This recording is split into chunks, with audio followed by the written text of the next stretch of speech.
Jeden z nejčastějších dotazů, který dostávám poslední dobou je, jak mám vybrat homeopatický repertorizační software a jaké je ten nejlepší. Většina lidí se při výběru homeopatického softwaru řídí dvoma věcma. První je, jestli je to v češtině, a druhý je, kolik to stojí.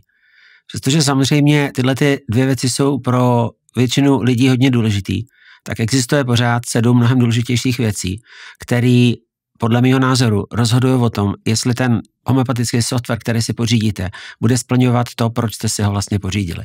A my se teď společně podíváme na těch 7 věcí, které jsou nejdůležitější při výběru homeopatického repertorizačního programu.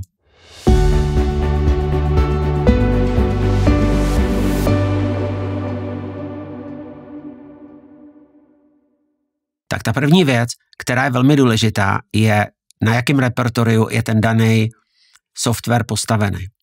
Proč je tohle důležitý? Protože repertorium určuje, jak důvěryhodný informace v tom softwaru vlastně najdete, na jaký informace budete spolíhat. Ve vašem vlastním zájmu je, aby ten daný software běžel nebo používal co nejvíc důvěryhodný repertorium. A my máme několik repertorií s různým stupněm důvěryhodnosti. A při výběru homeopatického softwaru vlastně ty jednotlivý softwary se liší primárně tím, jaký je hlavní repertorium toho softwaru. V českém jazyce existují 2 hlavní repertoria, který většina lidí u nás používá. První je Kentovo a druhý je Murphyho. Pak je tady Berejkovo repertorium a je tady repertorium pocitu a věmu, ale ani jedno z těchto repertorií, z těchto 2, co jsem zmínil, nejsou vhodný pro praxi, protože nejsou kompletní a nejsou vůbec důvěryhodný. To znamená, zbývají nám v podstatě, pokud se budeme zatím držet těch českých repertorií, tak nám zbývají hlavní 2. Na jedné straně je to Kent a na druhé je to Murphy. Ta častá otázka studentů je, jaký z těchto 2 repertorií nebo který z těchto 2 repertorií je pro mě lepší a proč zrovna tohle a ne to druhý. Za mě je mnohonásobně lepší volba Kent než Murphy. A mám proto několik důvodů. Za prvý, Kent je nejpoužívanější repertorium na světě a všechny ty dodatky, které v tom repertoriu jsou, tak jsou daný Kentem osobně. To znamená, všechny léky, které jsou tam daný do rubrik, tam dal Kent, protože Kentovo repertorium není syntetický repertorium, ale je to Kentovo repertorium, čím se liší od Murphyho repertoria, protože Murphyho repertorium je Murphyho syntetický repertorium. K tomu se dostaneme ještě, co to znamená. A jelikož Kent je v celosvětové homeopatické komunitě považovaný za nejdůvěryhodnější autora, nebo jednoho z nejdůvěryhodnějších autorů, tak ty informace, které jsou v tomhle repertoriu, jsou staletími ověřený. V podstatě jsou transparentní, protože všechny tam dal Kent, protože autor toho repertoria a všech dodatků je právě Kent. Takže tou hlavní výhodou toho Kenta je transparentnost a důvěryhodnost, což jsou velmi důležité hodnoty, které byste měli při výběru homeopatického softwaru zohledňovat.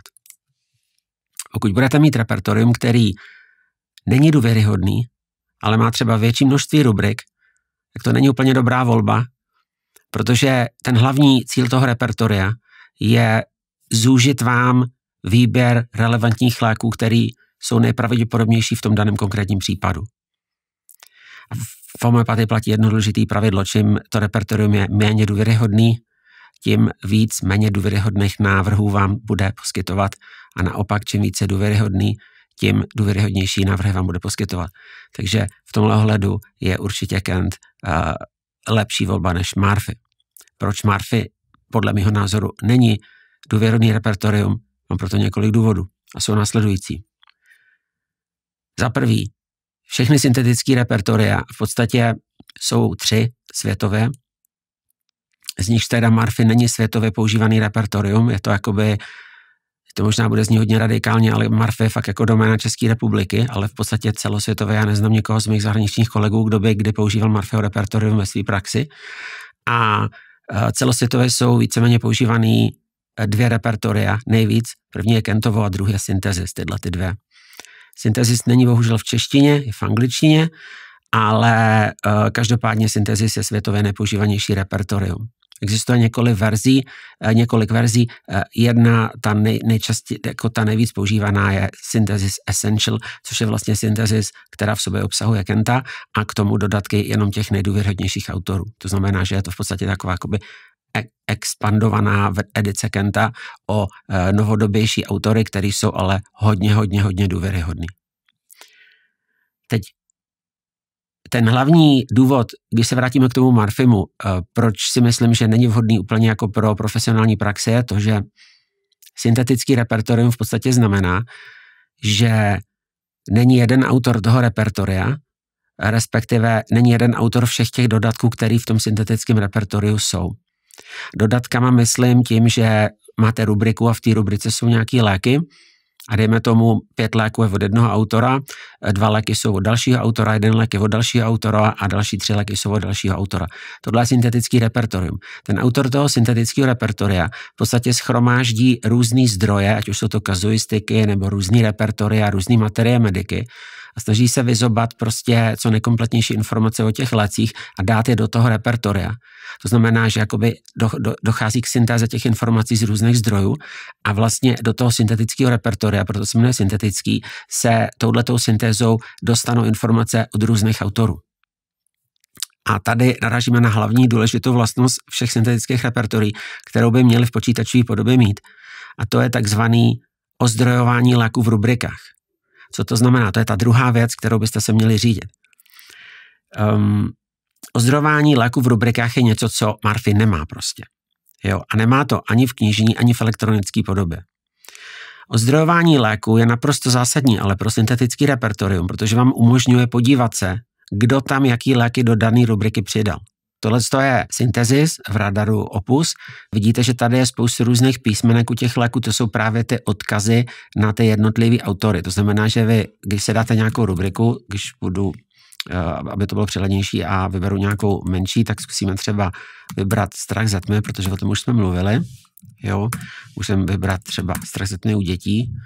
Tak v této rubrice se nachází 14 léků a v podstatě u každé ty rubriky vidíte nějakou značku. A teď co je důležité, že třeba ve chvíli, kdy vidíte tady tu značku MTF33, to je značka pro Farocka Mastera, a vidíte, že v podstatě všechny ty léky jsou od jednoho autora, tak to znamená, a říká vám to informaci, že tato rubrika celá byla založena jedním autorem. Proto je lepší se jí vyhnout, protože obecně rubriky, které jsou založeny jedním autorem a nejsou potvrzeny jiným autorem, co se týká těch dodatků, co tam jsou, tak je lepší se jim vyhejbat, protože neexistuje víc zdrojů, který se shodují na tom stejném. Když teď vypnu ty odkazy, tak vlastně vidíte, že vy nemáte možnost jakýmkoliv způsobem nahlídnout na to, jak se tam každý z těch léků dostal, a když tam ty odkazy nebudou, tak vás prostě nenapadne, že ji vytvořil jeden autor, protože nemáte možnost to zpětně zjistit. Takže s tím budete pracovat jako s hotovou věcí, že prostě to tak je a je to dobře a budete předpokládat, že to je dobře prostě. Když se zpátky zapneme, tak vlastně se tam znovu objeví a tím pádem je celá ta věc transparentnější. A ve chvíli, kdy vidíte, že je to jenom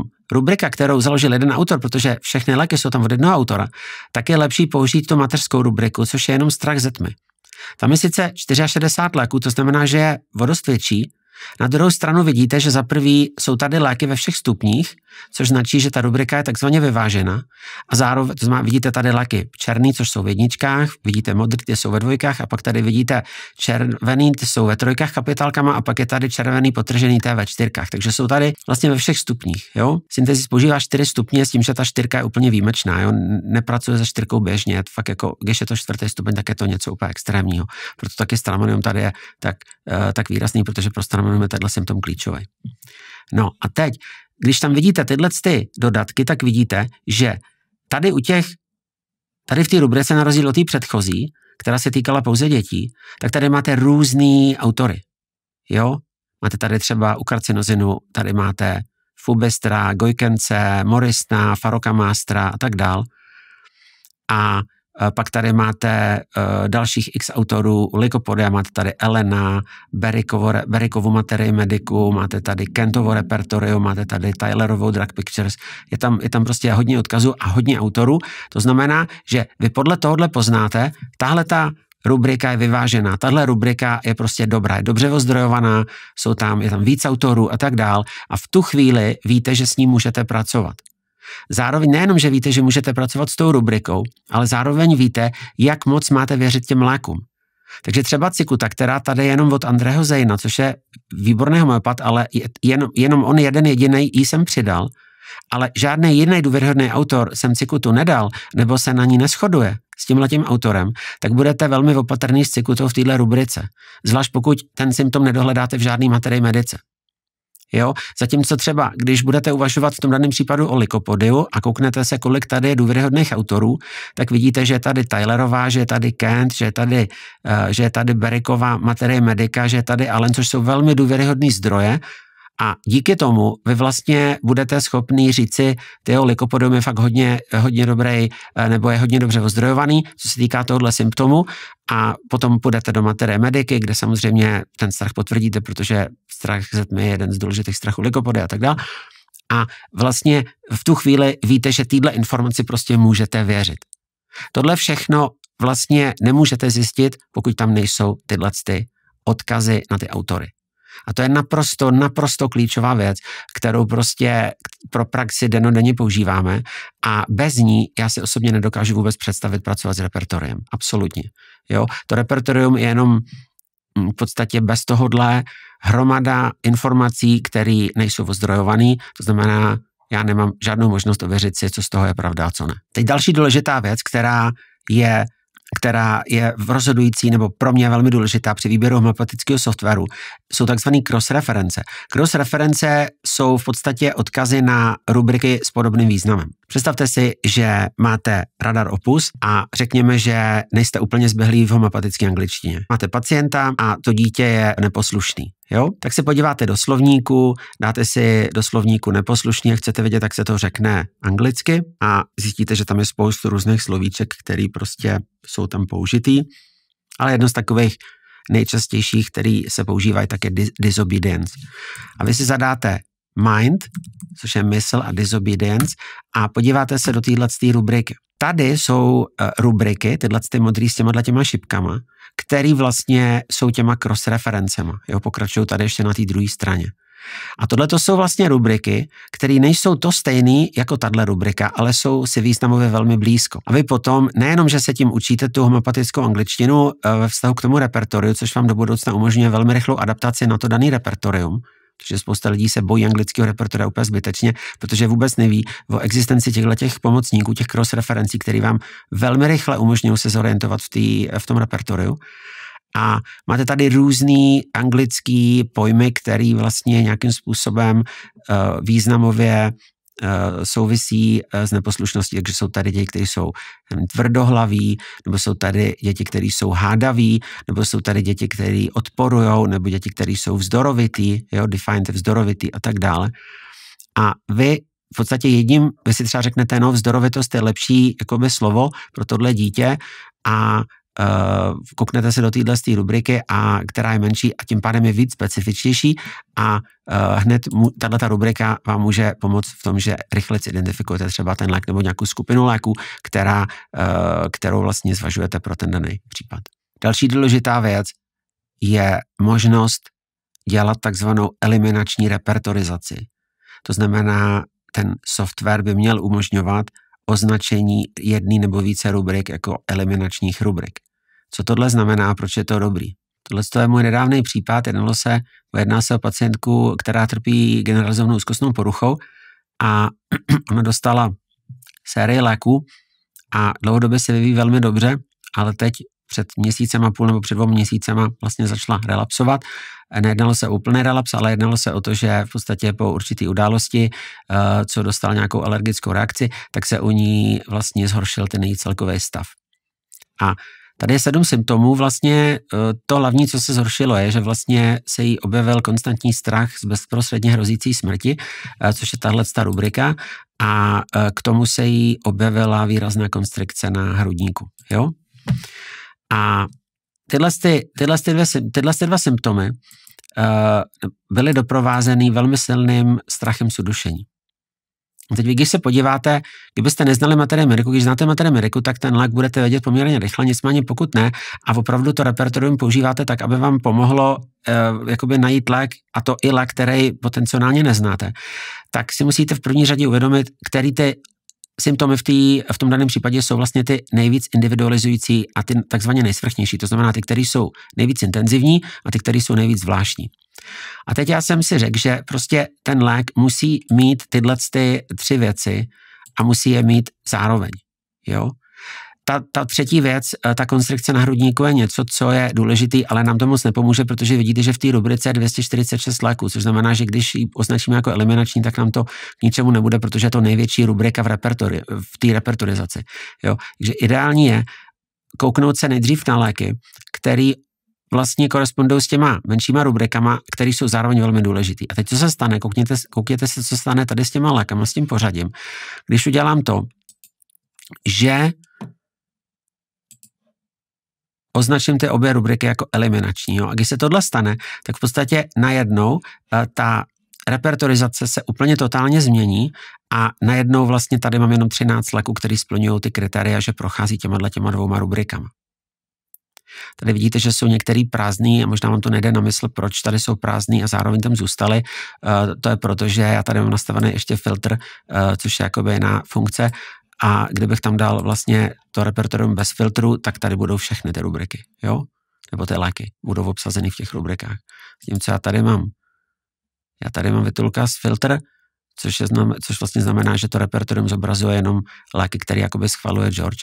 A proto to repertorium jakoby navrhuje míň léků v těch daných rubrikách. Takže pro mě v tomhle případě existují vlastně možnosti. Tenhle lék, protože tady je v těchto 2 rubrikách, jo, existuje pro mě možnost, že to je tenhle lék a existuje pro mě možnost, že to je tenhle lék a existuje pro mě možnost, že to je tenhle lék. To znamená, vlastně já tím, že jsem udělal ten zásah, že jsem označil ty 2 hlavní rubriky jako eliminační, tak jsem v podstatě zredukoval několik set léků na 4 možnosti. Teď další důležitá funkce, která je velmi důležitá, extrémně důležitá pro praktickou práci s repertoriem, je možnost podtrhávání symptomů neboli práce s intenzitou symptomů. Když se vrátíme k tomu našemu rozdělanému případu, tak vidíte, že jsou tady 4 možný léky, které vlastně splňují to kritérium, že prochází těma 2 zelenýma rubrikama. Teď tady ty čísla, které vidíte tady, tak to je hodnota, kterou já tomu symptomu přiřadím v závislosti na tom, jak moc je ten symptom intenzivní u toho daného pacienta. Já teď nemám tu repertorizaci podtrhanou, tak jak bych měl mít, mám tady jenom ten strach z náhlé smrti, protože ta pacientka řekla, že je to extrémní a že je to konstantní.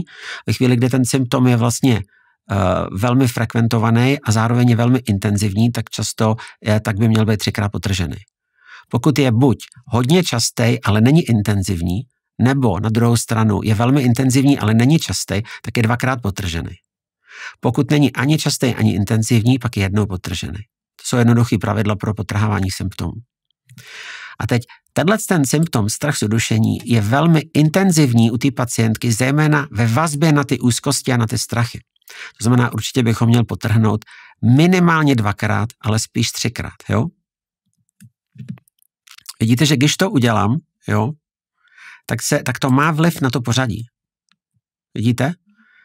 Lobelia se dostane ze 4. místa na 3. místo, když ten symptom označím jako 3, jo?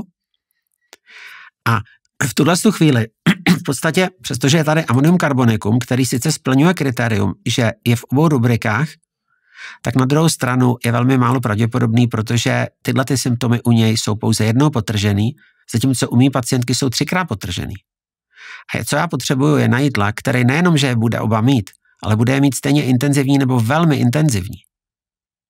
A teď sranda je, že žádný repertorium není dokonalý, to znamená, že někdy, i přesto, že ten lék je podtržený mínkrát v repertoriu, tak může být podtržený víckrát v materii medice. Takže z toho důvodu je vždycky nutný koukat se do materii medic. Nebo jí znát samozřejmě, to je úplně ideální. Z tohohle pohledu vlastně vy můžete uvažovat ten lékem Aconitum, který třeba vidíte, že je tady podtržený jenom 1. Jo? Strach z nadcházející smrti. Aconitum je tady podtržený jenom 1. Což je ale nesmysl, protože když se podíváte do Radar Keynotes, tak vidíte, že v podstatě strach s předpovídáním smrti a strach z náhle hrozící smrti, z bezprostředně hrozící smrti, jo, jsou klíčový symptomy tohohle léku. Klíčový jsou v této materii medice označený kapitálkama. Takže přestože repertorium říká, že akonitum je potržený jednou, tak materie medika říká, že je potržený 3krát ten lék. A my vždycky věříme víc materii než repertorium. Vždycky. Jo? A materie má vždycky poslední slovo, nikoliv repertorium. A z tohohle důvodu vlastně vy vidíte, že u určitých léků, v určitých rubrikách jakoby nesouhlasí jejich reálný stupeň a charakteristika toho daného symptomu s tím, co znáte z materie mediky, s tím, co vidíte v té dané rubrice v repertoriu. Na to je nutný dát si bacha. Jo? Teď, když půjdete přes všechny tyhle ty léky, které připadají v úvahu a dojdete k lobéli, tak u lobelie zjistíte, že má pocit nebo strach z bezprostředně hrozící smrti a objevíte tady informaci, že to často doprovází pocit oprese nebo konstrikce na hrudníku a dyspnea, což znamená dušnost. Lobelia je jeden z důležitých léků na psychogenní dušnost a často vlastně dušnost je u ní konkomitantní symptom vlastně k úzkostem, stejně tak jako pocit oprese nebo konstrikce. A teď důležitý není to, že důležitý nejsou léky, které jsou v obou rubrikách, které mají konstrikci a zároveň mají strach z hrozící smrti. Nejdůležitější jsou pro nás léky, které odpovídají dynamice toho případu v tom smyslu, že odpovídají přesně tomu, jak jsou ty symptomy napojený na sebe u toho daného pacienta, v tomhle případě pacientky, která říká, že čím víc mám úzkost, tím víc mám dušnost a tím víc mám pocit konstrikce. A tyhle ty symptomy jsou do sebe napasovaný a spolu souvisí a jsou spolu propojený a tomu neodpovídá akonitum ani fosforus, ale odpovídá tomu právě lobelie, což si potvrdíte v materii medice. Ale abyste k tomu mohli dojít, pokud ji neznáte z hlavy, tak vám velmi pomůže ta eliminační repertorizace a ta práce s tou intenzitou symptomů. Kdyby tenhle software neuměl ani jedno z toho, což český softwary neumí, ani jedno z toho, a neznali jste lobely, což je pravděpodobný, protože to je malý lék, tak jste v háji. Tak nemáte šanci ten lék dát. Nemáte šanci ho najít. Protože vlastně když ho nebudete znát, tak vás nenapadne, že je indikovaný lék, který vy neznáte a budete operovat jenom s nejpodobnějšíma lékama, který znáte, což bude pravděpodobně akonitum.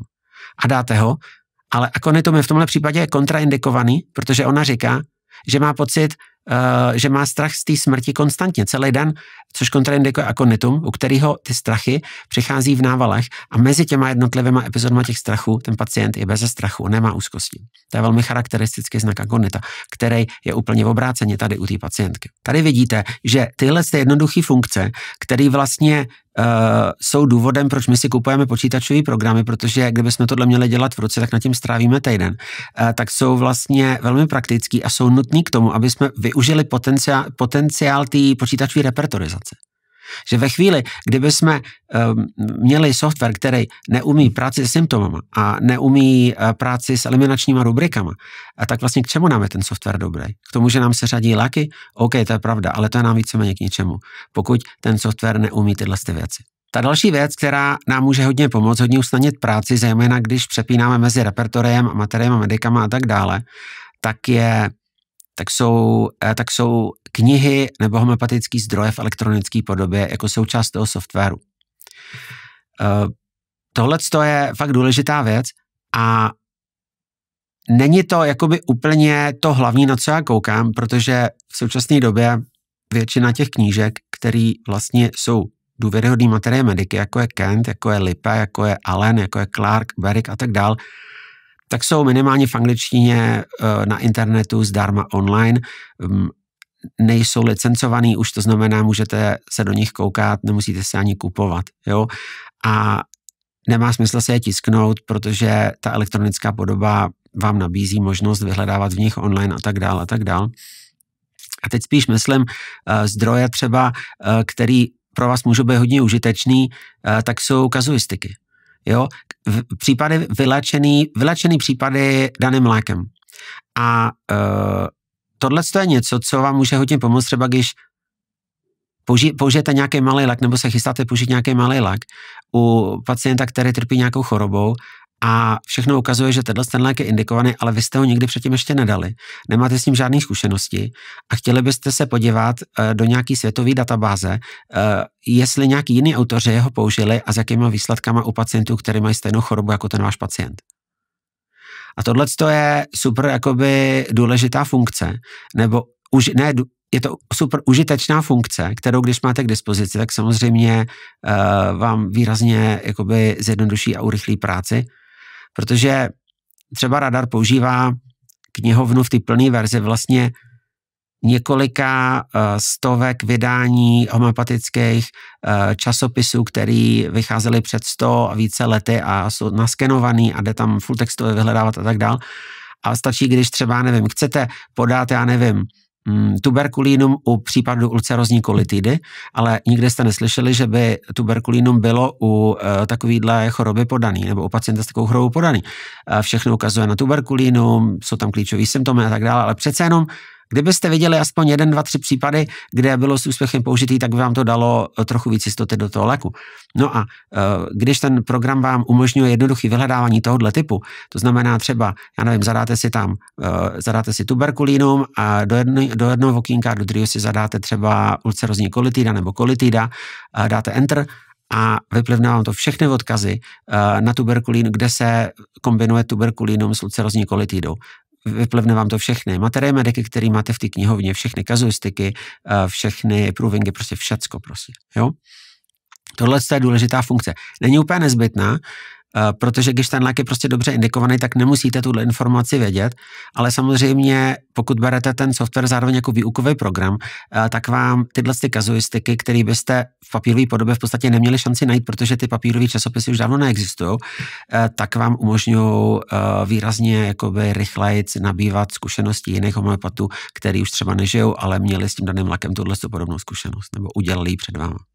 No.